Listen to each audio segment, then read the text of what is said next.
அப்போ இவங்க இந்த நம்ப வச்சு கழுத்தறுத்த ஒரு காரியத்துக்காகத்தான் இன்றைக்கி அவங்க எல்லாருமே போராடுறாங்க. திமுக சரி நம்ம இப்படி நம்ப வச்சு கழுத்தறுத்துட்டோமேனு கொஞ்சம் கூட வெட்கப்படவே இல்லை. இந்த பக்கம் செவிலியர்கள் போராடுறாங்க, இங்கே வெல்லும் பெண்கள்னு நாடகத்தை நடத்திட்டு இருக்காங்க. ஒரு பக்கம் போராடுறாங்க, இன்னொரு பக்கம் வெல்லும் பெண்கள்னு நீங்கள் நாடகத்தை நடத்துறீங்க. அப்போ உண்மையிலுமே இவங்க யாருக்காக ஆட்சி செய்கிறாங்க அப்படிங்கிற ஒரு கேள்வி வருதா? இந்த காலை உணவு திட்டம்னு இவங்க ரொம்ப பெருமையாக பேசுகிறாங்களா? அது எடப்பாடியார் ஆட்சி காலத்தில் 2019 பண்ணப்பட்ட ஒரு ஸ்கீம். அதோட எக்ஸ்டென்ஷன் தான் இந்த காலை உணவு திட்டம். இவங்க இந்த ஒரு 4-4.5 வருஷத்தில் ஃப்ரெஷ்ஷாக ஒரு திட்டம் கொண்டு வந்தாங்க, புதுசாக யோசித்து ஒரு திட்டம் கொண்டு வந்தாங்கன்னா ஒன்றும் கூட இல்லை. ஏன் இப்போ இந்த நர்ஸுங்களே பாருங்கள், உள்ள இடம் இல்லை, பைப்பை நீங்கள் கட் பண்ணி விட்டீங்கன்னு சொல்லிட்டு அந்த பெண்கள் வெளியே சாலையில் இருந்த பொது கழிப்பறைக்கு போகிறாங்க. அப்போ கழிப்பறைக்கு போகிற பெண்களை நாங்கள் கைது பண்ணிட்டு வரோம் அப்படின்னீங்கன்னா கொஞ்சமாவது, அதாவது இதையும் இருக்கிற எவனும் பண்ண மாட்டான். ரெண்டாவது காமன் சென்ஸ் இருக்கவே இதை பண்ண மாட்டான். ஒரு இயற்கை அழைப்பு எமர்ஜென்சின்னு சொல்லிட்டு தான் அவன் பாத்ரூமுக்கு போகிற நேரத்தில் நீங்கள் கைது பண்ணுறீங்கன்னா உண்மையிலுமே நீ சாப்பாடு தான் சாப்பிட்றியா, இல்லை சாப்பாட்டுக்கு பதிலாக வேறு ஏதாவது சாப்பிட்றியா? ஒரு அரசாங்கம் பெண்களை கொஞ்சம் கூட இதயமும் மூளையும் இல்லாமல் ஹராஸ் பண்ணுது அப்படிங்கும்போது ஏதாவது ஒரு மாத சங்கம் நீங்கள் பண்ணுறது ரொம்ப கேவலமான விஷயம், ஸ்டாலின் அரசாங்கம் செய்கின்றது மிக மிக ஒரு கேவலத்திலும் உச்சபட்ச கேவலமான ஒரு விஷயம். எந்த அரசாங்கம் யாராவது ஒரு விமன் ஒரு பெண்ணியவாதின்னு சொல்லியிருக்காங்க, யாராவது ஒருத்தவங்க சொன்னாங்க டீ குடிக்க போனால் நீ அரெஸ்ட் பண்ணுறேன்னு நிறைய பிள்ளைங்க எதுவுமே பண்ணாமல் அங்கே பட்டினியாக போகிறாங்க. அவங்கள்ட்ட போய் நீங்கள் என்ன பண்ணுறீங்க, நான் உனக்கு வாக்குறுதி கொடுத்துட்டோன்னா உனக்கு நான் ஓட்டு போடணுமா, வாக்குறுதியை நிறைவேற்றி தரணுமா, வாக்குறுதியை கொடுத்துட்டா நான் பண்ணணுமா அப்படின்னு திமிரா கேட்குறீங்கன்னா அப்போது இதை நீங்கள் என்னன்னு சொல்வீங்க? கொடுத்துட்டா நான் செய்யணுமா அப்படின்னு பேசுகிறாருன்னா அவர் ஒன்றும் பொறுப்புலாம் அமைச்சர் கிடையாது, இல்லை அடிப்படையிலேயே அவர் மனிதன் கிடையாது. மே ஜூனில் வீட்டுக்கு போவது உறுதி. அந்த வீட்டுக்கு போகிறதுல முதல் உறுதுணையாக இருக்க போகிறது ஜாக்கோஜிக்கு.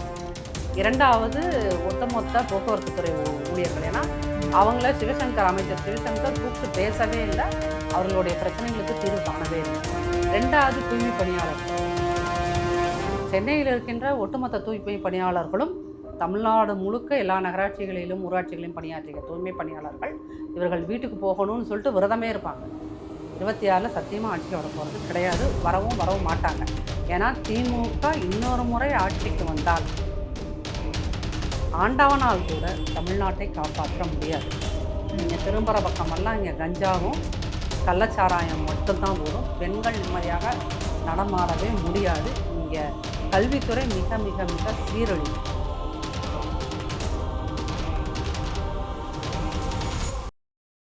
அன்னை பர்னிச்சர்ஸ், அன்னை திருமண சீர்வரிசை பொருட்கள், டிவி, ஃபிரிட்ஜ், வாஷிங் மெஷின் உள்ளிட்ட 200க்கும் மேற்பட்ட பொருட்கள் அடங்கிய திருமண சீர்வரிசை ரூபாய் 99,000 மட்டுமே. தமிழகம் முழுவதும் இலவச டோர் டெலிவரி. தொடர்புக்கு 7550014440 9345044044. நிம்மதி ப்ராப்பர்ட்டி மேனேஜ்மெண்ட். கான்டாக்ட் 7667008999. நலம் தரும் நல்லார் சித்த மருத்துவமனை. இதய நோய், சர்க்கரை நோய், பக்கவாதம், சிறுநீரக பிரச்சனை, தண்டுவடம் மற்றும் மூட்டு பிரச்சனைகளுக்கு மிகச்சிறந்த மருத்துவமனை. கிருஷ்ணகிரி, சென்னை மற்றும் மதுரை. தொடர்புக்கு 8807666117 மற்றும் 8807666118. ஃபோர்த் ஸ்டேட் தமிழ் நேயர்களுக்கு வணக்கம். இன்றைய நேர்காணலில் நம்மோடு இணைந்திருக்கிறார் அதிமுகவை சேர்ந்த நாச்சியால் சுகந்தி அவர்கள். வணக்கம். வணக்கம். இப்போ அண்மை காலமாக பார்த்தோம் அப்படின்னா அங்கங்கே போராட்டங்கள் அதிகரிச்சுட்டு இருக்கு பார்க்க முடியுது. தமிழ்நாட்டை பொறுத்தவரை அங்கே முதல்ல ஆரம்பிச்சது தூய்மை பணியாளர்கள் போராட்டம், அப்புறம் இடைநிலை ஆசிரியர்கள் போராட்டம் உட்பட நடந்துட்டு இருக்கு. செவிலியர்கள் ஒரு பக்கம் போராட்டம் நடத்திட்டு இருக்காங்க. இந்த போராட்டத்தை பார்த்தோம் அப்படின்னா பெண்கள் தான் முன்னாடி போராடுற மாதிரி இருக்கு. ஆனா இந்த பக்கம் திமுக அரசு நாங்கள் பெண்களுக்கான அரசு, பெண்களுக்காக திராவிட மாடல் அரசு நிறைய திட்டங்களை கொண்டு வந்திருக்கு அப்படின்னு சொல்றாங்க. இது எப்படி பார்க்கறது? முரணா இருக்கு. திமுகவுக்கும் உண்மைக்கும் காஷ்மீர்லேருந்து கன்னியாகுமரிக்கான தூரம் இல்லை, சென்னையிலேருந்து அமெரிக்காவுக்கான ஒரு தூரம். உண்மைக்கும் திமுகவுக்குமான தூரங்கிறது ரொம்ப பெரிய தூரம். திமுக உண்மையை பேசினா மட்டும்தான் நம்ம எல்லாருமே அதிசயப்படணும். என்னடா திமுககாரங்களே உண்மை பேசிட்டாங்க அப்படின்னு அதிசயப்படணும். இப்படி அவங்க முரணாக பேசுகிறது அப்படின்னா முரண் தான் திமுக தான் முரண். தில்லாலங்கடித்தனம் தான் திமுகவோட இலக்கணமே தான். இப்போ நீங்கள் சொன்னீங்கல்ல, பெண்கள் எல்லாரும் போராடிட்டு இருக்காங்க. அது தூய்மை பணியாளர்களாக இருந்தாலும் சரி, இந்த பக்கம் இடைநிலை ஆசிரியர்கள், அந்த பக்கம் செவிலியர்கள், இதில் ஜாக்டோ ஜியோவில் அவங்களும் ஒரு பக்கம் போராடுறாங்க. திருப்பி அடுத்த வாரத்தில் ஏதோ ஒரு போராட்டம் அவங்க அறிவிச்சிருக்காங்க. இப்படின்னு திரும்பின பக்கமெல்லாம் போராடுறாங்கன்னா, ஏன் காரணம் இல்லாமல் போராடுறாங்களா?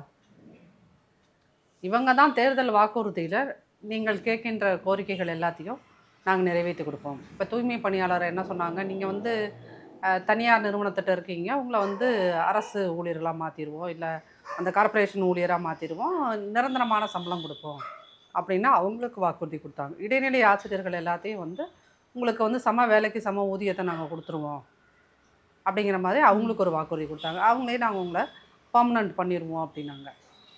செவிலியர்களுக்கும் அதே வாக்குறுதி தான், உங்களை நாங்கள் நிரந்தரமாக்கிடுவோம், அதே மாதிரி சம ஊதியம் கொடுத்துருவோம் அப்படின்னு அவங்களுக்கு.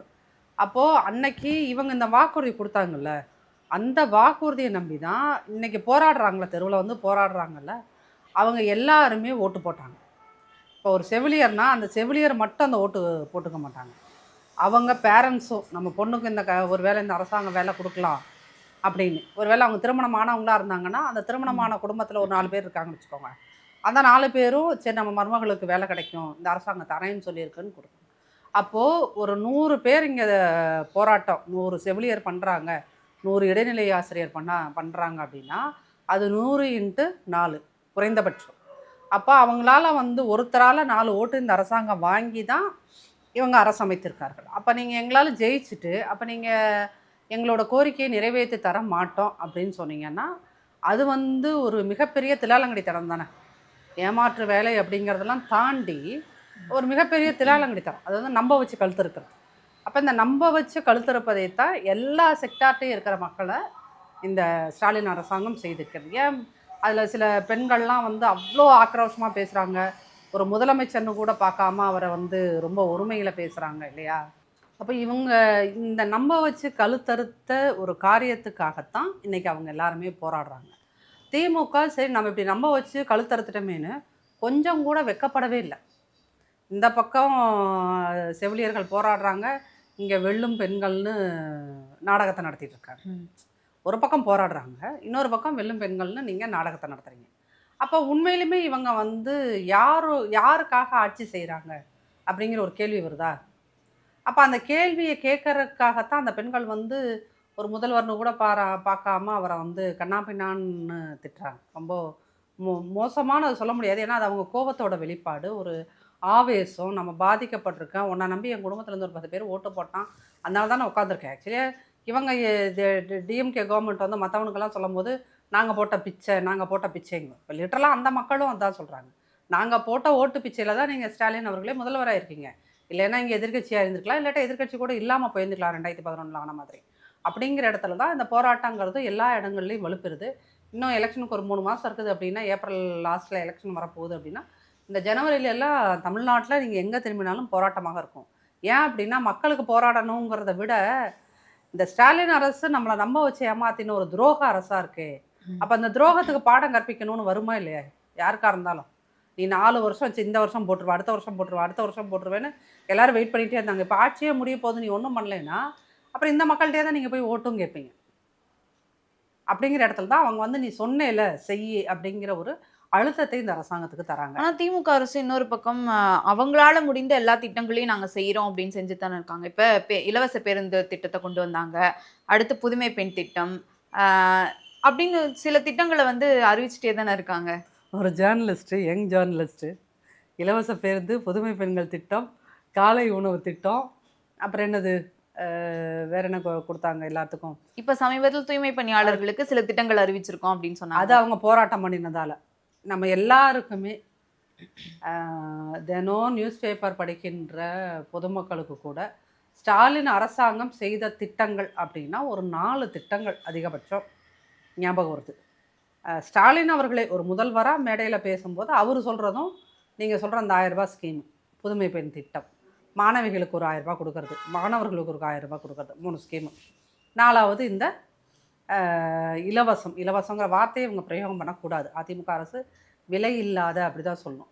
அது வந்து கொஞ்சம் சென்சிட்டிவாக இருக்கிறவங்க அது மாதிரி யூஸ் பண்ணுவாங்க. இவங்களுக்கு சென்சிட்டிவிட்டியும் கிடையாது, அறிவும் கிடையாது அரசாங்கம். அதனால தான் இது வந்து என்னது இலவச பேருந்துன்னு சொல்லிக்கிட்டு இருக்குது. அப்புறம் இந்த குழந்தைகளுக்கு காலையில் போட்ட சாப்பாடு திட்டம். இது 5 விஷயத்தை தான் இவங்க இன்னமும் மேடைகளில் சொல்கிறது இந்த 5 விஷயந்தான். சரிங்களா? அதுக்கப்புறம் வந்து எந்த ஒரு திட்டம் இவங்க அனௌன்ஸ் பண்ணினாலும் அது எல்லாமே அதிமுக அரசாங்கம் 10 ஆண்டு காலம் என்ன பண்ணிட்டு இருந்துச்சோ அதோட நீட்சி தான். இப்போ வந்து திடீர்னு வந்து போன மாதம் முதல்வர் அவர்கள் இந்த பிங்க் கார் எல்லாம் அனௌன்ஸ் பண்ணார் போலீஸ் ஸ்டேஷனில். அது பார்த்திங்கன்னா அம்மா ஆட்சியில் இருந்த திட்டத்தை எக்ஸ்டெண்ட் பண்ணியிருக்காங்க.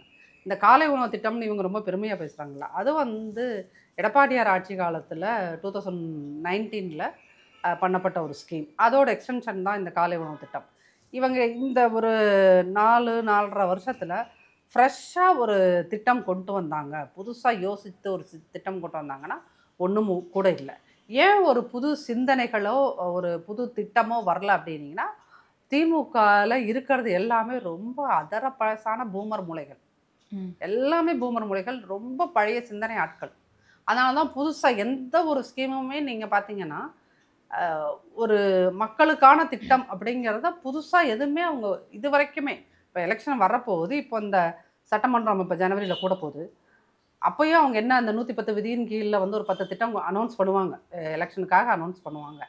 அனௌன்ஸ் பண்ணுவோம்னு பார்த்தீங்கன்னா அதுவுமே எப்படி இருக்கும் அப்படின்னீங்கன்னா, அதிமுக ஆட்சி காலத்தில் கொடுத்தாங்க பார்த்தீங்களா, அம்மா கொடுத்த திட்டங்களோ இல்லாட்டா எடப்பாடியார்கள் கொடுத்த செய்த திட்டங்களோ அதோட ஒரு என்ன சொல்கிறது, அது மேலே லேசாக இந்த அலுமினிய பாத்திரத்துக்குலாம் கொஞ்சம் பழசாயிடுச்சுன்னா, பித்தளை பாத்திரத்தெல்லாம் பழசாயிடுச்சுன்னா அது மேலே பாலிஷ் பண்ணுவாங்க தெரியுமா, அந்த மாதிரி ஏதாவது பாலிஷ் பண்ணி கொண்டு வர ஒரு திட்டங்களாக தான் இருக்குமோ. ஆனால் இப்போ திமுக ஆட்சியில் வந்து அனைத்து சாதியினரும் அர்ச்சகர் ஆகலாம் அப்படின்னு அந்த சட்டத்தை கொண்டு வந்தாங்க. இப்போ பெண் அர்ச்சகர் கூட ஒருத்தவங்களை நியமிச்சிருக்காங்க.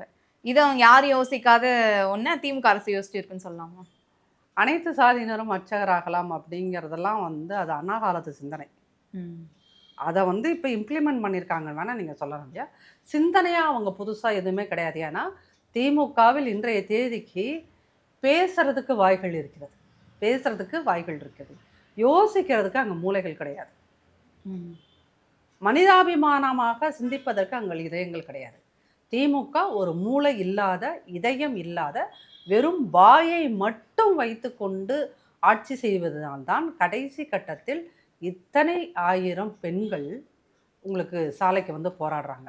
அப்போ போராடுறாங்க அப்படின்னா இந்த அரசாங்கம் வந்து ஏன் இவங்களை நான் இதயமும் இல்லாத மூளையும் இல்லாத மனிதர்கள் அப்படின்னு சொல்கிறேன்னா, எப்பயுமே போராட்டம் நடக்கும்போது எந்த அரசாங்கமும், இப்போ அதிமுக ஆட்சி காலத்தில் போராடிய போது கூட இந்த பாத்ரூமுக்கு போகிற பைப்லைன்லாம் கட் பண்ணி விட்டு கேவலமாக பண்ணினது கிடையாது. ஈவன் பிஜேபி அரசாங்கத்தில் எவனாவது போய் போராடினா கூட அங்கே பெண்கள் போராடுறாங்க, அதனால நாங்கள் வந்து அங்கே பிஜேபி அரசாங்கம் இருக்குது அப்படிங்கிறதுக்காக போய் அவன் மூளை இல்லாமலோ இல்லது இதயம் இல்லாமலோ அவன் போய் அங்கே பாத்ரூம் பைப்பை அந்த கனெக்ஷனை கட் பண்ணி வைக்கல. ஆனால் திமுக அரசாங்கம் இப்போ இல்லை, 2022-23 பெண்கள் போராடினால் இதை தான் பண்ணுறாங்க. இப்போ இந்த நர்ஸுங்களே பாருங்கள், உள்ள இடம் இல்லை, பைப்பை நீங்கள் கட் பண்ணி விட்டீங்கன்னு சொல்லிட்டு அந்த பெண்கள் வெளியே வந்து சாலையில் இருந்த பொது கழிப்பறைக்கு போகிறாங்க. அப்போ கழிப்பறைக்கு போகிற பெண்களை வந்து நாங்கள் கைது பண்ணிட்டு வரோம் அப்படின்னீங்கன்னா கொஞ்சமாவது, அதாவது இது இதயம் இருக்கிற எவனும் பண்ண மாட்டான். ரெண்டாவது காமன் சென்ஸ் இருக்கவே இதை பண்ண மாட்டான். ஒரு இயற்கை அழைப்பு எமர்ஜென்சின்னு சொல்லிட்டு தான் அவன் பாத்ரூமுக்கு போகிற நேரத்தில் நீ கைது பண்ணுறேன்னா உண்மையிலுமே நீ சாப்பாடு தான் சாப்பிட்றியா இல்லை சாப்பாட்டுக்கு பதிலாக வேறு ஏதாவது சாப்பிட்றியா கேட்க தோணுமா தோணாதா? இந்த பாத்ரூமுக்கு போயிட்டு வந்ததுக்கப்புறம் தான் அரெஸ்ட் பண்ணுங்கடா. போகிறவனை நீங்கள் அரெஸ்ட் பண்ணுறீங்கன்னா அதில் எத்தனை பெண்கள் அழுதுட்டு சொல்கிறாங்க, நாப்கின் மாற்றுறதுக்காக போக இருந்தோம், எங்களை வந்து கைது பண்ணிட்டாங்க அப்படின்னா. நீங்கள் வந்து ஒருத்தங்களை வந்து ஹராஸ் பண்ணுறது அப்படிங்கிறது இருக்கு இல்லையா, ஹராஸ் பண்ணுறதுங்கிறது வெறும் ஃபிசிக்கலாக போட்டு அடிக்கிறது மட்டும் கிடையாது, அவங்கள வெர்பலாக நீங்கள் கெட்ட வார்த்தை யூஸ் பண்ணுறதும் கிடையாது. அவங்களோட அந்த ஒரு சுயம் இருக்கும்ல, அதை வந்து நீங்கள் அழிக்கிறதும் இருக்கிறதுலே பெரிய ஹராஸ்மெண்ட், பெரிய வன்முறையாக தான். அப்போ நான் அந்த நேரத்தில் என்ன, ஒரு பொம்பளை பிள்ளைக்கு என்ன தோணும், நான் பொம்பளையை பிறந்ததே வேஸ்ட்டாடா, நான் நாப்கின் மாற்றுறதுக்கு கூட போக விடாமல் அப்படி என்ன இவனுங்க என்ன அரெஸ்ட் பண்ணி என்னடா பண்ண போகிறீங்க? எங்கேயோ கல்யாண மண்டபத்தில் கொண்டு போய் வைக்க போகிறீங்க இல்லையா? எங்கேயாவது நைட்டு ஃபுல்லாக வண்டியில் ஃபுல்லாக ரவுண்ட் அடிச்சுட்டு நைட்டு 12 மணிக்கு கொண்டு போய் கிளாம்பாக்கம் பேருந்தில் இறக்கி விட போகிறீங்க. இது ஒரு போராட்டத்தை வந்து ஒடுக்கிற வழிமுறையா அப்படின்னு இருக்குல்ல. ஆனால் இதில் துயரம் என்ன அப்படின்னா, தமிழ்நாட்டில் மற்ற விஷயங்கள் நடந்தால், குறிப்பாக இப்போ சீமான் வந்து அவர் அந்த விஜயலட்சுமிக்கும் சீமானுக்கும் இடையான பிரச்சனை போனப்போ அதுக்கு சீமான் மீது நீங்கள் நடவடிக்கை எடுங்கன்னு சொல்லிட்டு இங்கிருந்த பெண்கள் அமைப்புகள், மாதர் சங்கங்கள்லாம் போய் அவர் மேலே கம்ப்ளைண்ட் கொடுத்தாங்க. அப்போது விஜயலட்சுமி கேஸை வந்து பெருசாக்கணும்னு நினைக்கிற இந்த மாதர் சங்கங்கள், ஒரு அரசாங்கம் பெண்களை கொஞ்சம் கூட இதயமும் மூளையும் இல்லாமல் ஹராஸ் பண்ணுது அப்படிங்கும்போது ஒருத்தராவது ஏதாவது ஒரு மாதர் சங்கம், நீங்கள் பண்ணுறது ரொம்ப கேவலமான விஷயம், ஸ்டாலின் அரசாங்கம் செய்கின்றது மிக மிக ஒரு கேவலத்திலும் உச்சபட்ச கேவலமான ஒரு விஷயம்னு எந்த அரசாங்கம் யாராவது ஒரு விமன், ஒரு பெண்ணியவாதின்னு சொல்லிக்கிறவங்க யாராவது ஒருத்தவங்க சொன்னாங்களா? கனிமொழி தமிழ்நாட்டிலேயே இருக்கின்ற உயரிய சிந்தனைகளை கொண்ட பெண்ணியவாதி நான் தாங்கிற மாதிரி தான் அவங்க எல்லா மேடைகளிலும் பேசுகிறாங்க. அப்போ கனிமொழி வந்து அவங்க ஒரு பெண்ணாக இதற்கான விஷயங்களை அவங்க யோசிச்சிருப்பாங்களா? ஒருவேளை கனிமொழி அவர்கள் திகார் ஜெயிலில் இருந்தபோது அப்போ வந்து காங்கிரஸ் அரசாங்கம் அவங்கள வந்து இந்த மாதிரி ட்ரீட் பண்ணியிருந்ததுன்னா சும்மா இருந்திருப்பாங்களா? காங்கிரஸ் ஆட்சி காலத்தில் தான் அவங்க உள்ளே இருந்தாங்க. அப்போ காங்கிரஸ் அரசாங்கம் அவர்களை இப்படி இதயம் இல்லாமல் திகார் ஜெயிலில் அவங்கள எவ்வளோ தூரம் ஹராஸ் பண்ணணும்னு நினச்சிருந்துச்சுன்னா அன்றைக்கி இருந்த காங்கிரஸ் அரசாங்கம் பண்ணியிருந்துருக்கலாம். ஏன் பண்ணல மன்மோகன்ஜி? பண்ணியிருந்துக்கலாம்ல. அப்போது நீங்கள் திகாரில் இருந்தாலும் சொகுசா இல்லாட்டானாலும் சகல வசதிகளோடு இருந்தீங்க இங்கே. ஏன்னா நீங்கள் கருணாநிதியோட பொண்ணு. சாதாரண பெண்கள், குடும்ப பெண்கள் வந்து நடுத்தர வர்க்க பெண்கள் வந்து இங்கே போராட்டம் பண்ணினா நாங்கள் பாத்ரூம் போகிற லைட்டை இதை வந்து ஆஃப் பண்ணி விடுவோம், லைட்டை ஆஃப் பண்ணுவோம், கரண்ட்டை கட் பண்ணுவோம், பைப் தண்ணியை கட் பண்ணி விடுவோம். அப்படின்னா இந்த ஸ்டாலின் அரசாங்கம் போராட்டத்தை ஒடுக்குவதற்கு இவ்வளோ தூரம் அவங்க வந்து இதயம் இல்லாமல் மூளை இல்லாமல் ஒரு வேலையை செய்கிறார்கள் என்றால் இந்த அரசாங்கம் வீட்டுக்கு போகணும்னு தானே ஒவ்வொருத்தரும் நினைப்பாங்க. பாதிக்கப்பட்ட பெண்கள் மட்டும் கிடையாது. அந்த பெண்கள் இப்போ ஒரு பொண்ணு கன்னியாகுமரியிலேருந்து இங்கே வருது, சென்னைக்கு வந்து போராட்டம் பண்ணுது அப்படின்னா அது ஒன் நைட் அது கம்ப்ளீட்டாக ட்ராவல் பண்ணி இங்கே வரணும். அதுக்கு அங்கே ஒரு 4 வயசில் 3 வயசில் குழந்தை குட்டிகள் இருக்கும். அதையெல்லாம் அங்கே விட்டுட்டு மாமியார்ட்டையோ மாமனார்ட்டையோ அப்பா அம்மாக்கிட்டே யார்ட்டையோ பெண்கள் நடுத்தெருவுக்கு வந்து போராட்டம் பண்ணுறது ஒரு ஆணுக்கு போராட்டம் பண்ணுறதுக்கு நடுத்தெருவுக்கு வர்றதுக்கு மாதிரியான ஈஸியான விஷயம் கிடையாது. ஏன்னா ஒரு பெண்கிறவ எங்கே போனாலும் எப்படி 2 மூட்டையை தூக்கிட்டு அலையுதோ அதே மாதிரி குடும்பத்தையும் மனசுக்குள்ளேயும் உடம்புக்குள்ளேயும் தூக்கிட்டே தான் அது அலையும். சரிங்களா? அப்போ ஒரு பெண் வந்து போராடுறதுங்கிறது ஒரு சாதாரண விஷயம் கிடையாது.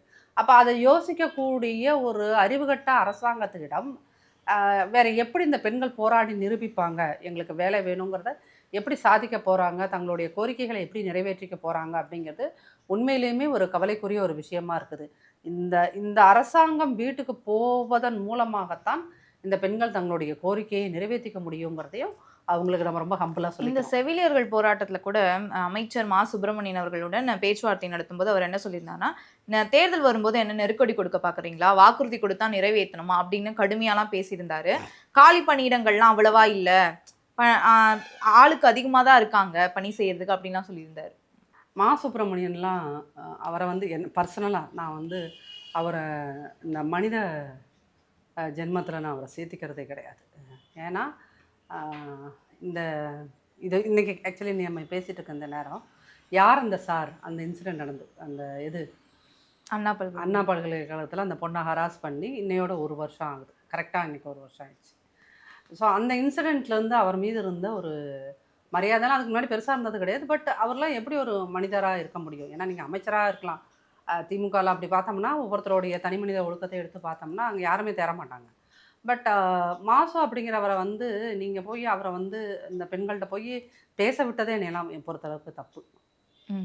ஏன்னா அவர்கிட்ட வந்து அவருக்கு தெரிஞ்ச ஒரே ஒரு விஷயம்னா ஸ்டாலின் ஐயாவை எப்படி திருப்திப்படுத்துவது. அவர் வாக்கிங் போகிறாரா, கையில் கருங்காலி குச்சி பிடிச்சிட்டு அவர் பாட்டில் வாக்கிங் போகிறாரா, பின்னாடியே ஒரு பாடி கார்டு போடுறது தான் அவரோட மேக்ஸிமம் கெப்பாசிட்டி. 2வது இங்கே தாதாகிரினா ரவுடித்தனம் பண்ணுறது, இதெல்லாம் தான் அவர் எக்ஸ்பர்ட்டு. அவர்கிட்ட போய் இந்த மாதிரி ஒரு முக்கியமான துறையை கையில் ஒப்படைத்ததே தப்பு. இந்த அரசாங்கம் செய்த பல முட்டாள்தனங்களில் இது மிகப்பெரிய முட்டாள்தனம். மாசு அவர்களிடம் நல்வாழ்வுத்துறையை கொடுத்ததும் பள்ளிக்கல்வித்துறையை அன்பில் மகேஷ் அவர்களிடம் கொடுத்ததும் மிகப்பெரிய தவறு. இவங்க 2 பேருமே இந்த துறையை வந்து அவங்கவுங்க துறையை காலி பண்ணிட்டாங்க. இப்போ மாசு சொல்கிறாருல, நாங்கள் வந்து 721 வேகன்சி உருவாயிருக்கு. அது யாருன்னா இந்த 5 வருஷம் எல்லாம் ரிட்டையர்ட் ஆகிட்டு போயிருப்பாங்களா, அந்த வேகன்சியை தான் தரோம் அப்படின்றார். ஆனால் அந்த சங்கம் இருக்குல்ல, நர்ஸுங்களுக்குன்னு இருக்கிற சங்கம், அவங்க என்ன சொல்கிறாங்கன்னா, இன்னைய தேதிக்கு 3000 வேக்கன்சிஸ் உள்ளே இருக்குதுன்றாங்க. 3300 400 வேக்கன்சிஸு உள்ளே இருக்குது அப்படின்றாங்க. அதிமுக ஆட்சியில் உருவாக்கப்பட்ட 11 மெடிக்கல் காலேஜஸ் ப்ளஸ் இவங்க வந்து அந்த கலைஞர் மருத்துவமனை இந்த கிண்டியில் ஒன்று ஆரம்பித்தாங்களா அது, அந்த மாதிரி நிறைய, அப்புறம் நிறைய பிஹெச்சிஸில் ஏற்கனவே போனவங்க, ரிட்டையர்ட் ஆகி போனவங்க, இது எல்லாம் நீங்கள் சேர்க்கும்போது வந்து கிட்டத்தட்ட 3000க்கு மேலே வேலை வாய்ப்புகள் இருக்குது. சரியா? ஆனால் மாசு அவர்கள் வந்து நான் சொன்னேன்ல, இதயமும் இல்லாத மூளையும் இல்லாத ஒரு மனிதர். அவருக்கு வந்து வேலை வாய்ப்பும் புதுசாக இருக்கிற வேலை வாய்ப்புனா புதுசாக ஒன்று கிரியேட் பண்ண போகிறது கிடையாது. எங்கெங்கே இடம் தேவைப்படுதோ அங்கே கொண்டு போய் நிரப்புறது. இன்னொன்று வந்து இருக்கிறத வந்து ஃபில்லப் பண்ணுறது இந்த சென்ஸ், ஒரு 15 பேர் நர்ஸ் இந்த இப்போ ஸ்டாலின் ஸ்டான்லிலேருந்து ஒரு 15 பேர் போகிறாங்க ரிட்டையர்ட் ஆகி இந்த வருஷம் அப்படின்னா, அந்த இடத்துல கொண்டு போய் அந்த 15 பேர்த்துக்கு நிரப்புறது அப்படிங்கிற ஒரு பெரிய டிஃப்ரென்ஸ் இருக்கு இல்லையா?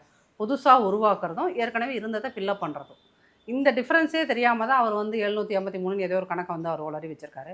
அப்புறம் எவ்வளோ ஒரு திமிரு, ஒரு தெனாவெட்டு, ஒரு அகங்காரம், ஆணவம் ஒரு தனி மனிதனுக்கு இருந்தால் ஒரு அமைச்சருங்கிறதே அவர் மறந்துட்டார். அவர் வந்து ஸ்டாலின் ஐயாவோட பக்கத்தில் நிற்கும் போது தான் அவர் அமைச்சராக ஃபீல் பண்ணுறாரு. மற்ற நேரமெல்லாம் எப்பயும் போல அந்த தாதாகிரி பண்ண ரவுடித்தனம் பண்ணின ஒரு நபராகத்தான் தன்னை நினச்சிக்கிறாரு. நான் அவர் வந்து மிகப்படுத்திலாம் சொல்லலை, அதுதான் அவரோட நேச்சர். சரிங்களா? அப்போ அவர் என்ன நினச்சிக்கிறாருன்னா, அந்த இடத்துல போய் அந்த பிள்ளைங்கள்ட்ட பேசும்போது அதுங்களே பாவம் சோத்துக்கு சேர்த்து போய் அங்கே உட்காந்து போராடுறது, டெய்லி உட்காந்து நல்ல சாப்பாடாக சாப்பிட்ருக்கோம், பாத்ரூம் போகிறதுக்கு வசதி இல்லை, சாப்பாடு நல்ல சாப்பாடு கிடையாது, டீ குடிக்க போனால் நீ அரெஸ்ட் பண்ணுறேன்னு நிறைய பிள்ளைங்க எதுவுமே பண்ணாமல் அங்கே பட்டினியாக உட்காந்து. அவங்கள்ட்ட போய் நீங்கள் என்ன பண்ணுறீங்க, நான் உனக்கு வாக்குறுதி கொடுத்துட்டோன்னா உனக்கு நான் இது போடணுமா, வாக்குறுதியை நிறைவேற்றி தரணுமா, வாக்குறுதியை கொடுத்துட்டா நான் பண்ணணுமா அப்படின்னு திமிரா கேட்குறீங்கன்னா, அப்போது இதை நீங்கள் என்னன்னு சொல்வீங்க? கொடுத்துட்டா நான் செய்யணுமா அப்படின்னு பேசுகிறாருன்னா அவர் ஒன்றும் பொறுப்புள்ள அமைச்சர் கிடையாது, இல்லை அடிப்படையிலேயே அவர் மனிதன் கிடையாது. ஒரு மனுஷனாக இருந்தால் ஒரு காமன் சென்ஸ் யோசிக்கல, நான் வாக்குறுதியை கொடுத்தேன்னா அதை நான் வந்து நிறைவேற்றி தான் ஆகணும் அப்படிங்கிற ஒரு காமன் சென்ஸ் வேணுமா வேண்டாமா? அப்போ நீங்கள் அது அப்படி இருந்துட்டு ஒரு பொறுப்பில்லாத தினமாக அவ்வளோ திமுறா தெனாவட்டமாக நீங்கள் பேசிடுறீங்க. பேசிட்டு அதுலேயும் என்ன சொல்கிறாரு அவர் வந்துட்டு, அந்த அவரோட ப்ரெஸ் மீட்டெல்லாம் பார்த்தீங்கன்னா, இந்த உலகத்தில் நாங்கள் வச்சது தான் சட்டம், திமுகனா நீங்கள் அந்த பாடி லாங்குவேஜ் அவரோட ஆட்டிடியூட் அப்படி காமிக்குது. திமுகனா நீங்கள்லாம் யாரும் நினச்சிங்க, நாங்கள் வச்சது தான் சட்டம், நீங்கள்லாம் எங்கள்கிட்ட சம்பளம் வாங்குகிற ஆள் அப்படிங்கிற மாதிரி தான். ஆனால் நிஜம் என்ன, ஜனநாயகம்ங்கிறது என்னது, அந்த மக்கள் ஒரு நாள் போய் அழுத்துறாம பாருங்க ஒரு பட்டன், அன்னைக்கு அவங்க தான் முதலாளி, அப்போ அவங்க முதலாளியாக அந்த ஒரு நாள் போய் அழுத்த போகிற அந்த பட்டனுக்காகத்தான் எலெக்ஷன் அப்போ என்ன போய் பண்ணுறீங்க, போய் காலில் விழுறீங்க, வீட்டுக்கு 10,000 காசு கொடுக்குற, அண்டா கொடுக்குற, குண்டா கொடுக்குற, மூக்குத்தியை கொடுக்க, என்னென்னத்தை கொடுக்க முடியுமோ எல்லாத்தையும் கொடுக்குற, போய் வெக்கம் இல்லாமல் காலில் விழுகிற, கையெடுத்து கும்பிட்றதானே, அப்படியெல்லாம் கெஞ்சி கூத்தாடி தானே ஒரு ஓட்டுனாலும் நீ வாங்குற ஒவ்வொருத்தட்டு இருந்து வாங்கி ஆட்சியில் உட்காந்ததுக்கப்புறம் என்ன ஒரு தென்னா விட்டுப்பார். அதனால தான் அந்த மக்கள் வந்து ஜாக்டோஜியோவில் திரும்ப சொல்லுவாங்க, எதிர்க்கட்சி தலைவராக இருந்தவரை நாங்கள் முதல்வராக ஆக்கினோம், நாங்கள் தான் ஆக்கணுன்றாங்க. அவங்க ஃபுல் கிளைம் அவங்க எடுத்துக்கிறாங்க. எங்கள் ஒட்டு மொத்தமாக அரசு ஊழியர்களும் அரசு பள்ளி ஆசிரியர்களும் போட்ட ஓட்டு தான் நீங்கள் முதல்வராக கோட்டையில் உட்காந்துருக்கீங்க, திருப்பி அதே கோட்டையில் உன்னை எதிர்க்கட்சி தலைவராக உட்கார வைக்கிறேங்கிறாங்க. அப்போது எவ்வளோ மனம் நொந்து போயிருந்தால். இவங்க சொல்கிறாங்களே எங்களுக்கு ஒரு பவர் இருக்குது பார்த்தீங்களா, நான் அமைச்சர் என்ன திமிர்னாலும் பேசுவேன்னு. அதனால தான் ஜாக்டோஜியோவில் இருக்கிறவங்க அவங்க எல்லாரும் கொஞ்சம் படித்தவங்க, கொஞ்சம் அப்பர் மிடில் கிளாஸ் லைஃப்பில் இருக்கவன்றனால அவங்க அதே திமிரில் சொல்கிறாங்க. மினிஸ்டர் என்ன டோனில் பேசுகிறாரே அதே டோனில் அவங்களும் சொல்கிறாங்க, நீ அமைச்சர் ஆகிட்டேல, 5 வருஷம் ஒன்று அமைச்சராக உட்கார வச்சோம், இனிமேல் உன் லைஃப் டைமில் நீ உட்கார முடியாது அப்படிங்கிற ஒரு அந்த ஆட்டிடியூட்க்கு அந்த அரசு ஊழியர்களை இந்த அரசாங்கம் தான் கொண்டு போய் தள்ளுது. அதனால சொல்கிறாங்க, அந்த இடத்துல போய் பட்டன் அமுத்த வேண்டியது நான். அப்புறம் எலெக்ஷன் அன்னைக்கு வந்து 5 மணிக்கு மேலே கதவு சாத்திட்டு எல்லா அதுலேயும் சூரியனை அமுத்தி விட்டது இதே அரசு ஊழியர்கள் தான். பெரும்பாலான, நான் எந்த அரசு ஊழியரும் குற்றச்சாட்டலை, ஆனால் பெரும்பாலான அரசு ஊழியர்கள் அதை செய்கிறார்கள். திமுக அரசாங்கம் நமக்கு அள்ளி கொடுக்குன்ற ஒரு நம்பிக்கையில் இந்த அரசாங்கம் ஆட்சியில் வந்து உட்காரணும்னு 21 பண்ணினாங்க. அந்த ஒரு இதில் தான் அவங்க இன்றைக்கி சொல்கிறாங்க, அன்றைக்கி நான் உன்னை உட்கார வச்சேன்னா முதலமைச்சராக, இன்றைக்கி நான் உன்னை எதிர்க்கட்சி தலைவராக ஆக்கி விட போகிறேன்றாங்க. அதனால் ஒரு அரசு ஊழியர்களையோ அரசு பள்ளி ஆசிரியர்களையோ ஒரு அரசாங்கம் வந்து இவ்வளோ தூரம் கண்மூடித்தனமாக குருட்டு நம்பிக்கையில் எதிர்ப்பது அப்படிங்கிறது தான் இவர்கள் மூளை இல்லாதவர்கள்னு நான் சொன்னேன்ல, அதுக்கு இதுதான் ஒரு மிகச்சிறந்த ஒரு உதாரணமாக எடுத்துக்கணும். ஏன்னா அவங்களால தான் நம்ம ஓட்டு வாங்குகிறோம், அவங்க தான் நமக்கு அங்கே எக்ஸ்ட்ரா 4 ஓட்டையும் நமக்கு அமுத்தி கொடுக்குறாங்கன்றதெல்லாம் தெரிஞ்சும், நான் ப்ராக்டிக்கலாக சொல்கிறேன், தெரிஞ்சும் நீங்கள் அவங்கள்ட்ட போய் உங்களோட ஃபுல் ஈகோவையும் இந்த அரசாங்கம் காட்டுச்சுன்னா அப்போ அவங்களோட ஈகோவை அவங்க காட்டுவாங்க. திமுக அரசாங்கம் 26 ஜூன்லலாம் மே ஜூனில் வந்து வீட்டுக்கு போவது உறுதி. அந்த வீட்டுக்கு போகிறதுல வந்து முதல் உறுதுணையாக இருக்க போகிறது ஜாக்டோஜியம், இரண்டாவது ஒட்டுமொத்த போக்குவரத்து துறை ஊழியர்கள். ஏன்னா அவங்கள சிவசங்கர், அமைச்சர் சிவசங்கர் கூப்பிட்டு பேசவே இல்லை, அவர்களுடைய பிரச்சனைகளுக்கு தீர்வு காணவே இல்லை. ரெண்டாவது தூய்மை பணியாளர்கள், சென்னையில் இருக்கின்ற ஒட்டுமொத்த தூய்மை பணியாளர்களும் தமிழ்நாடு முழுக்க எல்லா நகராட்சிகளிலும் ஊராட்சிகளிலும் பணியாற்றிய தூய்மை பணியாளர்கள் இவர்கள் வீட்டுக்கு போகணும்னு சொல்லிட்டு விரதமே இருப்பாங்க. ஏன்னா அந்த அளவுக்கு இந்த அரசாங்கம் அவங்கள கொடுமைப்படுத்தி இருக்குது, வன்முறைக்கு ஆளாக்கி இருக்கிறது. சென்னையில் இருக்கிற பலரை, மதுரையில் இருந்த போராடினவங்களையும் அதே மாதிரி தான் முடிஞ்சு, பல இடங்கள் அவங்கள அதே மாதிரி இருக்குது. ரெண்டாவது இந்த இடைநிலை ஆசிரியர்கள், அவர்களும் வந்து இந்த ஸ்டாலின் அவர்கள் வீட்டுக்கு போயாகணும்னு அவங்க எல்லாரும் அளவு குத்திக்கலைன்னா அதுவே பெரிய விஷயம். அந்தளவுக்கு நேர்ந்துக்கிட்டு ஒவ்வொரு சாமிக்கு நேர்ந்துட்டு அவங்க நம்புற தெய்வங்களுக்கு நேர்ந்துக்கிட்டு அளவு குத்துற ரேஞ்சுக்கு அவங்கள வந்து இவங்க கொடுமைப்படுத்தி வச்சுருக்காங்க. அதனால் பொதுமக்களில் இந்த 4 அரசு துறைகளில் பணியாற்றுகிறவர்கள் இந்த 4 பேருமே வந்து அவங்க வீட்டுக்கு போகணுங்கிறத ரொம்ப விரும்புகிறாங்க. அடுத்து ரொம்ப எதிர்பார்க்கறது பெண்கள் வந்து இந்த அரசாங்கம் கடவுளே தயவுசெய்து இவங்களை வீட்டுக்கு போக வச்சிரு. ஏன்னா என் வீட்டில் இருக்கிற என் ஒரு 15 வயசு 14 வயசு பையன் இருந்தானா அந்த பையனுக்கு கஞ்சாவை அறிமுகப்படுத்தி வச்சிருது இந்த கவர்மெண்ட். அவன் கையில் கொண்டு போய் எப்படியாவது கஷ்டப்பட்டு கஞ்சாவை சேர்த்தி விட்டுருது. இந்த பக்கம் வீட்டுக்காருக்கு மது, கள்ளச்சாராயம், வெறும் மது மட்டும் கிடையாது, கள்ளச்சாராயம் 24 ஹவர்ஸும் தமிழ்நாட்டில் இருக்கிற மெடிக்கல் ஷாப்பில் உங்களுக்கு ஒரு பேராசிட்டமால் மாத்திரை கிடைக்குமோ கிடைக்காதோ, ஆனால் 24 மணி நேரம் தமிழகத்தில் எந்த தங்கு தடையும் இல்லாமல் ஒரு பொருள் கிடைக்குதுன்னா அது கள்ளச்சாராயம். கள்ளச்சாராயத்தினால 100 பேர், 102, 104 பேர் செத்ததுக்கு அப்புறமும் இந்த அரசாங்கம் வந்து கள்ளச்சார விற்பனையை ஒரு துளி கூட குறைக்கலாம், ஒரு துளி கூட. அது மலையில் போய் கல்வராயன் மலை மாதிரியான ஏரியாவில் போய் காய்ச்சறவங்களும் திமுக நிர்வாகிகள், அதோட டிஸ்ட்ரிபியூஷனில் இருக்கிறவங்க தமிழ்நாடு முழுக்க திமுக நிர்வாகிகள். அதனால் இந்த அரசாங்கம் ஸ்டாலின் அரசின் சாதனைகள் 5 சாதனைகள் நான் சொல்கிறேன். முதல் சாதனை, சர்வதேச அளவில் மெத்தஃபெட்டமைன் கடத்தினது, சர்வதேச அளவில் மெத்தஃபெட்டமைன் கடத்தினது. இரண்டாவது, தங்களுடைய பணத்தில் ஆஸ்பத்திரியை கட்டிக்கிட்டு வறிய நெசவாளர்களோட கிட்னியை திருடி விற்று ரோல்ஸ் ராய்ஸ் கார் வாங்கினது. இது ஸ்டாலின் ஐயாவோட இரண்டாவது அவரோட ஆட்சியின் மிகப்பெரிய சாதனைகள் அப்படின்னா இந்த சாதனை. மூணாவது சாதனை அப்படிங்கிறது என்ன பொறுத்தளவு, பெண்களை ஒரு பாதுகாப்பாக ஃபீல் பண்ண வைக்காமல் பெண்களை அதிக அளவுக்கான அட்ராசிட்டிக்கு ஆளாக்கின பெருமை ஸ்டாலின் அவர்களை சாரும். நான்காவது, ஒவ்வொரு டீனேஜ் பசங்கள்கிட்டையும் இந்த கூழ்லிப்பு மற்ற போதை வஸ்துக்களை கொண்டு போய் சேர்த்தது. அஞ்சாவது, 1,18,00,000 பேர், 1,18,00,000 பேரை குடி நோயாளிகள் ஆக்கியது ஸ்டாலின் அவர்களோட மிகப்பெரிய சாதனை. ஸோ இந்த 5 பெரு சாதனைகளை, இவ்வளோ கேவலமான சாதனைகளை நிகழ்த்திய ஸ்டாலின் அவர்கள் வீட்டுக்கு போவது 2026 வீட்டுக்கு போவது ரொம்ப உறுதி. நீ வெல்லும் பெண்கள், கொல்லும் பெண்கள், என்னென்ன நிகழ்ச்சி, என்னென்ன நாடகம் போட்டாலும், அப்புறம் உதயநிதிக்காக ஒவ்வொரு மாவட்ட தலைநகர்லையும் பேசுகிறதுக்கு, ஏதோ அவரை பற்றி புகழ்ந்து பேசுறதுக்கு இப்போ ஒரு கூட்டத்தை ஆர்கனைஸ் பண்ணிகிட்டு இருக்காங்க. அந்த மாதிரி நீங்கள் எத்தனை 100 நாடகத்தை நீங்கள் நடத்தினாலும் எல்லாத்தையும் கவருவதற்காக இந்த கரகாட்டத்தை முன்னாடி ஆடுங்கன்னு சொன்ன பெரிய கருப்பன் மாதிரி இந்த மாதிரி எத்தனை சீப்பான சிந்தனைகள், ரொம்ப சீப்பான சிந்தனைகள் இருக்கிற ஆட்கள் வந்து நீங்கள் என்னென்ன நிகழ்ச்சியை நடத்தினாலும் சரி 26 சத்தியமாக ஆட்சிக்கு வரப்போகிறது கிடையாது, வரவும் மாட்டாங்க. ஏன்னா திமுக இன்னொரு முறை ஆட்சிக்கு வந்தால் ஆண்டவனால் கூட தமிழ்நாட்டை காப்பாற்ற முடியாது.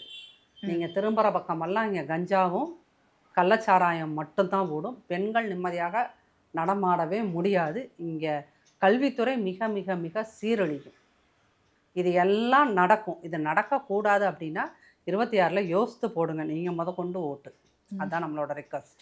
இப்போ 2026 நீங்கள் சொன்ன மாதிரி சட்டமன்ற தேர்தல் வர இன்னும் 100 நாட்கள் தான் இருக்குது. திமுக என்ன சொல்கிறாங்க அப்படின்னா, எங்கள் கூட்டணி வந்து இப்போது வர பலமாக தான் இருக்குது அப்படின்னு சொல்கிறாங்க. அதிமுகவில் இன்னும் கூட்டணியே அமையல, என்டிஏ கூட்டணி வந்து அறிவித்து பாஜகவும் அதிமுகவும் நாங்கள் கூட்டணியில் இருக்கோம் அப்படின்னு அறிவித்து சில மாதங்கள் ஆயிடுச்சு. இன்னும் எந்த ஒரு பிற கட்சிகள் வந்து போய் கூட்டணி அமைக்கிற பேச்சுவார்த்தை நடத்தலை அப்படின்னு சொல்லப்படுது. இது எப்படி பார்க்குறீங்க? திமுக வந்து எல்லா இடத்துலையும் போய் பேசுறது என்னென்னா, நாங்கள் 5 வருடம் இந்த வருஷம் இந்த சாதனைகளை பண்ணோன்னு பேசுறது கிடையாது. எல்லாரும் சொல்லி வச்ச மாதிரி ஒரே டைலாக், எங்களுடைய கூட்டணி ரொம்ப வலுவாக இருக்கிறது. முதல்வர் வந்தால் அதுதான், துணை முதல்வர் வந்தால் அதே டைலாக். காங்கிரஸ் வந்து ஒருத்தர் யாராவது வந்து பேசுகிறாங்களா, இப்படி எல்லாருமே சொல்கிறாங்க. ஆனால் இவங்களே தான் இப்போ காங்கிரஸ் வந்து அவங்களுடைய மேலிட பொறுப்பாளர் வந்து கிரீஷ் ஜோனகர்னு ஒருத்தர் இருக்கார். அவர் ஒரு கோரிக்கையை ரொம்ப வலுவாக வச்சுக்கிட்டு இருக்காரு. என்ன அப்படின்னு பார்த்தீங்கன்னா, எங்களுக்கு ஆட்சியில் பங்கு வேண்டும். 35 சீட்டுக்கு மேலே 39 சீட்டு ஏதோ கேட்குறாங்க. ரெண்டாவது ஆட்சியில் பங்கு வேணுங்கிறத ரொம்ப சீரியஸாக கேட்க ஆரம்பிச்சிட்டாங்க. சரிங்களா? அங்கே பிரச்சனை. இங்கே இடதுசாரிகளில் வந்து சிபிஎம் வந்து இந்த ஆட்சி செய்த சாதனைகளை வெளியே போய் சொல்லி ஓட்டே கேட்க முடியாதுன்னு அவங்க ஓப்பனாக அனௌன்ஸ் பண்ணுறாங்க. இந்த மாதிரி ஒரு பீத்தல் கூட்டணியை தான் இவங்க வச்சுருக்காங்க. இதை வச்சுக்கிட்டு நாங்கள் கூட்டணி எங்களுக்கு ஸ்ட்ராங்காக இருக்குது அப்படின்னு அதை சொல்லிட்டு இருக்காங்க. காங்கிரஸ் எந்த நிமிடத்தில் வேணாலும் தாவேகாவோட போய் சேரலாம். தாவேகா கிட்ட போகிறதுக்கான வாய்ப்புகள் இருக்குது. இன்னமும் காங்கிரஸில் இருக்க பலர் வந்து நாங்கள் தாவேகாவோட தான் போவோம் அப்படின்னு அடம் பிடிச்சிக்கிட்டு இருக்காங்க.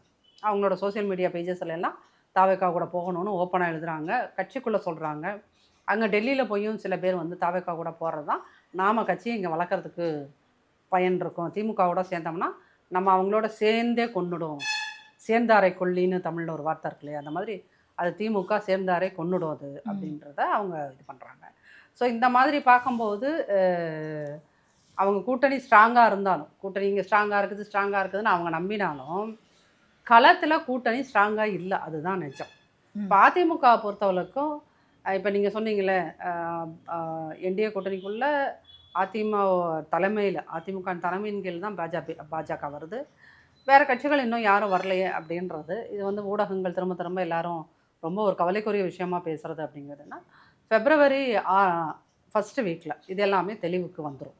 இன்னமும் சில கட்சிகள் கண்டிப்பாக வருவாங்க. ஆனால் அதிமுக என்ன சொன்னாங்க அப்படின்னா, டிசம்பர் இறுதிக்குள்ள கூட்டணி அமைப்பதற்கான நிறைய வேலைப்பாடுகள் வந்து நடந்துக்கிட்டு இருக்குது. வேலைகள் இன்னும் பேச்சுவார்த்தைகள்லாம் நடந்துக்கிட்டு தான் இருக்குது. எல்லாமே உறுதியாக ஒரு கிளியர் கட் பிக்சர் இவங்க இருக்காங்க. இவ்வளோ இது சீட் ஷேரிங் வந்து இவ்வளோ இருக்குது அப்படிங்கிறது வந்து February முதல் வாரம். இன்னும் உங்களுக்கு இடையில 4 வாரம் தானே இருக்குது. February முதல் வாரத்தில் எல்லாமே தெரிஞ்சிடும். கத்திரிக்காய் முத்தினா கடத்தருக்கு வந்து தான் ஆகணும். சரியா? அதை ஒளிச்சு வச்சு மறைச்சி வச்சு என்ன பண்ண போகிறோம். அதனால் February முதல் வாரத்தில் நீங்கள் எல்லாரும் ஆசைப்பட்டது போல் எல்லோரும் எங்களோடு இருப்பார்கள். இப்போ ஓபிஎஸ் தினகரன் வந்து என்டிஏ கூட்டணிக்குள்ள வர வாய்ப்பு இருக்கா? ஏன்னா இப்போது வர எடப்பாடி பழனிசாமி அவர்கள் முன்னாடி என்ன சொல்லியிருந்தார் அப்படின்னா, என்டிஏ கூட்டணிக்குள்ள வர சம்மதிக்க மாட்டாரு, அவருடைய விஷயத்துல கரெக்டா இருக்காரு அப்படின்னு சொல்லப்பட்டது. இப்போ வந்து திமுகவை வீழ்த்த யார் வேணாலும் வந்து என்டிஏ கூட்டணிக்குள்ள சேரலாம் அப்படின்னு அவர் சொல்றாரு அப்படின்னு சொல்லப்படுது. இல்லை, என்டிஏ கூட்டணிக்குள்ள வாங்கன்னு சொன்னால் உடனே அது ஓபிஎஸ்க்கும் டிடிவிக்கும் தானா? இல்லை, மீடியா ஒரு விஷயத்த தெரிஞ்சுக்கணும். பொதுமக்கள் அதில் கிளியராக இருக்காங்க. பட் மீடியா தான் வந்து ஓபிஎஸும் டிடிவியும் ஒரு பெரிய ஃபேக்டர் மாதிரியும் அவங்களால ஏதோ பெரிய அதிசயம் நிகழ்ந்துற மாதிரி. ஓபிஎஸ்க்கு வந்து 60% கூட ஒரு பகுதியில் ஓட்ஸ் கிடையாது. அதுதான் உண்மை.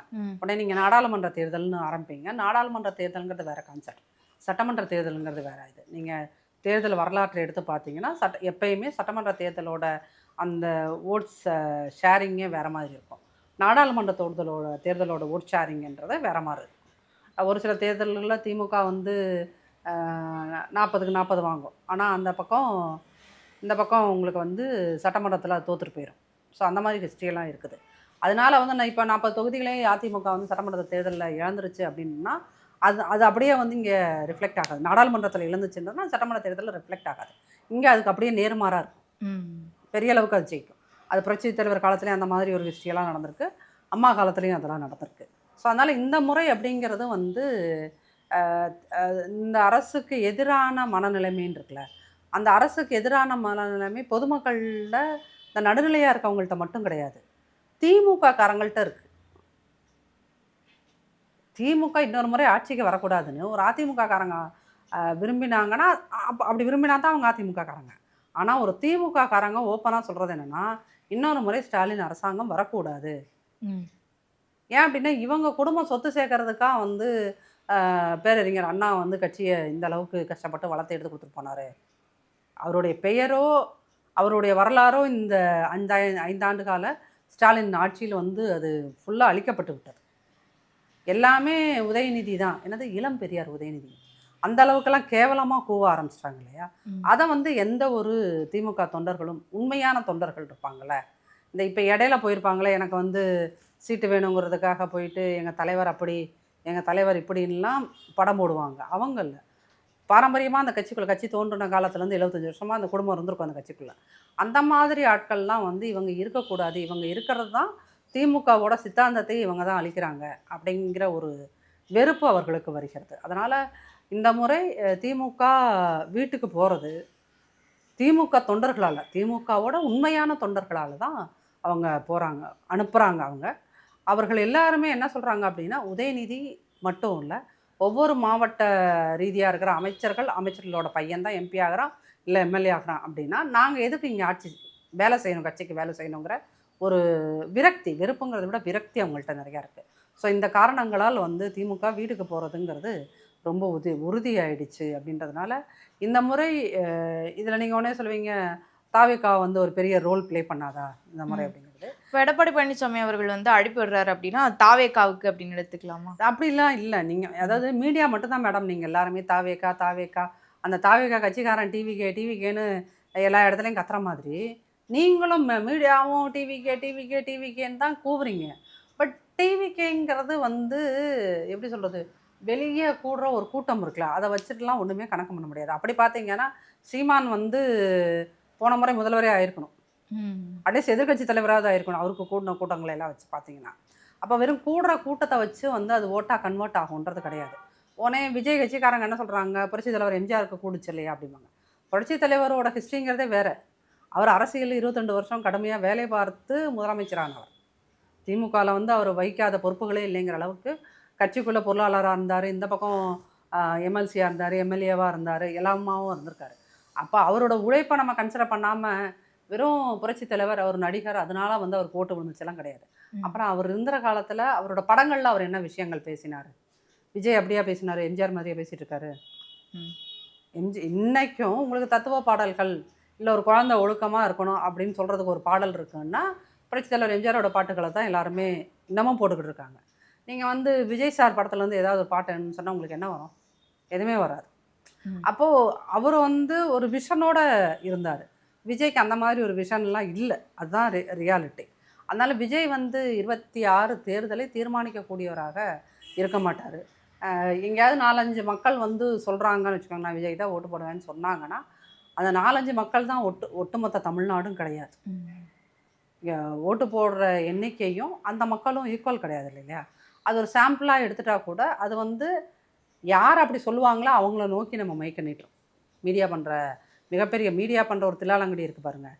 அது வந்து என்னென்னா, நீங்கள் யார் வந்து டிவிக்கேன்னு சொல்லுவானா அவனை பார்த்து நீட்டி மைக்க வாங்கிட்டு டிவிக்கே தான் ஜெயிக்க போகுதுங்கிற மாதிரியான ஒரு பெரிய ஒரு பொய் சித்திரத்தை உருவாக்குறாங்க. ஸோ டிவிக்கே என்னை பொறுத்தளவுக்குன்னு கிடையாது, அரசியல் அரிச்சுவடி தெரிந்தவர்களுக்கு விஜய் வந்து ஒரு பெரிய ஓட்டை வந்து தன் பக்கம் இழுக்கக்கூடிய ஒரு கரிஸ்மாட்டிக் லீடர்லாம் கிடையாது. ஒரு நடிகராக இருக்கலாம், ஒரு ஒரு கவர்ச்சியான தலைவர்லாம் கிடையாது. தலைவராக இருக்கிறதுக்கான கெப்பாசிட்டியும் அதற்காக நம்ம பார்க்கக்கூடிய வேலைகளும் நிறைய. அவர் நடிகர், அவ்வளோதான். அவர் தலைவராக இன்றைக்கி இல்லை, அவர் ஒரு வேளை இன்னொரு 20 வருஷம் கழித்து அவர் தலைவராக மாறலாம், அதற்கான வாய்ப்புகள் இருக்குது. என்டிஏ கூட்டணியில் பாமக, தேமுதிக போன்ற கட்சிகள் வந்து வர வாய்ப்பு இருக்குது அப்படின்னு சொல்லப்போது, இப்போ தேமுதிக வந்துட்டாங்க அப்படின்னும் செய்திகள் வந்து வர, அதான் சொல்கிறேன்ல, மாநிலங்களவை பாமகவோ தேமுதிகவோ இல்லை வேற யாருமோ அப்படிங்கிறத உங்களுக்கு ஜனவரி லாஸ்ட், February 1 உங்களுக்கு கையிலேயே அறிவிப்புகள் வரலாம். சரிங்களா? அதனால் மீடியா வந்து நீங்கள்லாம் எங்களுக்கு செய்யக்கூடிய ஒரு உதவினா, எங்களை பற்றி நெகட்டிவாக இப்படி ஆகிடுமோ அப்படி ஆகிடுமோ, இப்போ அதிமுக கூட்டணிக்கு இவங்க வராமல் போயிடுவாங்களோ அவங்க வராமல் போயிடுவாங்கன்னு அந்தந்த ஜேர்னலிஸ்ட்டு குடிக்கிற காஃபிக்கு ஏற்ற மாதிரியெல்லாம் செய்தி போடாமல் உண்மையான செய்திகளை வெளியிட்டிங்கன்னா அதுவே அதிமுகவுக்கு நீங்கள் செய்கின்ற மிகப்பெரிய உதவியாக இருக்கும்னு நினைக்கிறேன். ஜனவரியில் தெரிஞ்சிடும் அப்படின்னு சொல்கிறாங்க. சரி, பல்வேறு கருத்துக்களை பகிர்ந்தமைக்கு நன்றி மேம்.